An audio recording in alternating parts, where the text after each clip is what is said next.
பழைய பள்ளிக்கூடம். ஒரு கிராமத்தில் ஒரு பழைய பள்ளி கட்டிடம் இருந்தது. அந்த பள்ளி பல வருடங்களாக மூடப்பட்டே கிடந்தது.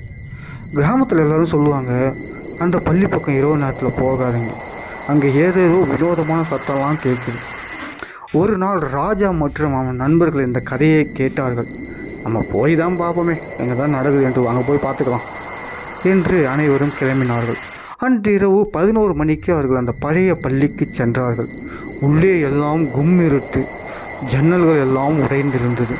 காற்று வீசும்போது கதவு கிரிக் கிரிக் கிரிக் கிரிக் என்று சத்தம் போட்டது. திடீரென்று மேல் மாடியில் இருந்து டக் டக் டக் டக் டக் டக் என்ற காலடி சத்தம் கேட்டது.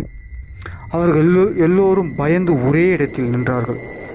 யாராவது இருக்கீங்களா என்று ராஜா கத்தினான். மீண்டும் அந்த சத்தம் வந்தது. அவர்கள் மெதுவாக மேலே சென்றார்கள். மேலே போய் பார்த்தார்கள். அங்கே ஒரு பழைய காவலாளி தாத்தா இருந்தார். அவர் அந்த பள்ளியை பாதுகாக்க இரவு நேரத்தில் தினமும் வந்து பார்த்து செல்வாராம்.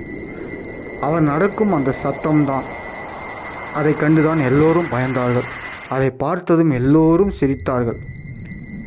பல நேரங்களில் நம்மை பயமுறுத்தும் விஷயம் உண்மையில் ஒரு சாதாரண விஷயம்தான் நண்பர்களே. நண்பா, நமக்கு கடவுள் இருக்கிற வரைக்கும் நமக்கு எந்த பயமும் இல்லை.